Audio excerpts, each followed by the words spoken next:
Thai Day, July the 30th. Are we celebrating the fact that the World Heritage Committee in Brazil decided not to decide and to postpone the decision for 1 year over Khao Phra Vihar? It was a very close call for Thailand. We almost lost. We almost lost, and how we bounce back is really hard to tell why. What are some of the behind-the-scenes maneuvering that got us out of the stalemate? Apparently, the Thai side, led by Kun Suwit, Kun Kitti, the National Resource Minister, we managed to show some photo evidence. The picture that was published on page 1 of Komchat, something like this. The road? The road. This is on the Cambodian side. We apparently showed this picture to the committee and said that it could have encroached on Thai territory, or at least the disputed area on the Thai side.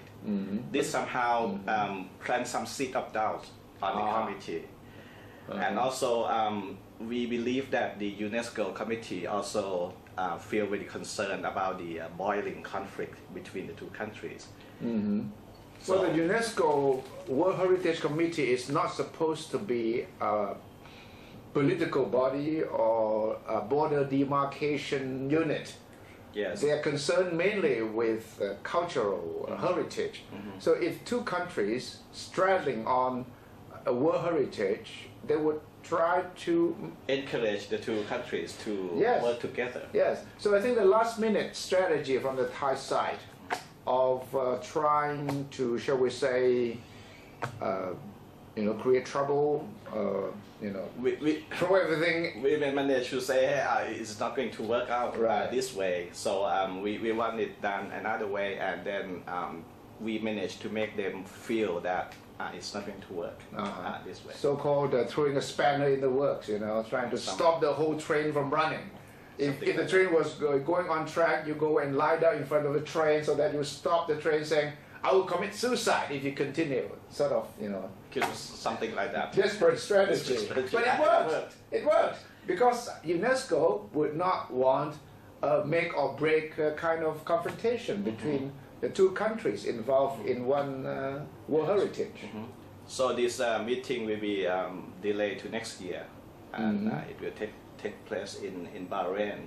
Who's going to take the credit for this from the Thai side? Government, the PAD, or the NGO groups that have been, been quite aggressive, and some of them have been marching all the way to the border side and demanding that we go back 50, 60 years. I'll say we have to give some credit to the PAD, which brought this to the political attention. Yes. And then making the government think that they have to do something. They cannot just go to participate in a meeting and go along with what happened in Brazil.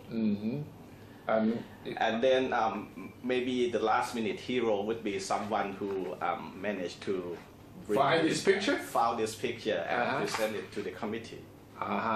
So what's next?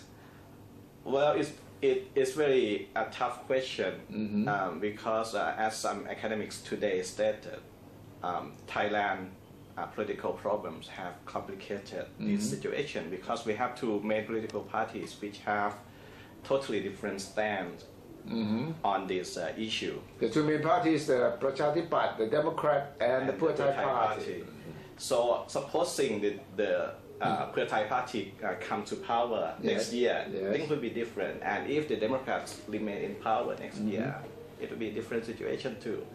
So there have been some suggestions that we could or we should hand over this issue to some sort of a neutral body, independent commission, which can non-partisan commission, which can continue to operate in spite of any political situation. Which is not easy because anyone who becomes government will want to have a say. Exactly. And this also this issue involves very strong nationalistic emotions. So it will still be very difficult. I would be reluctant to call it victory. I would think this is just a break. Narrow escape. A narrow escape. And Thailand. it would just be an intermission, I would say, because if you think this is a war, then it's a truce. It's not the end of the war yet. In fact, the next round may be fiercer because Cambodia will come up with a much stronger position. They must have felt like they were hit by a sucker punch last night. They didn't know what hit them. But of course, the Minister of Natural Resources, Kun Suvit, will get the credit. But in his interview on TV from Brazil this morning, he was thanking everybody involved. And there was some report saying that he also talked to the Prime Minister, Kun Apisit, until Kun Apisit just slept on the phone. And then he What time was it? About what time was it? In Bangkok? Very late, early morning, Bangkok time. And apparently Kun Suvit had to send a message to wake up the Prime Minister.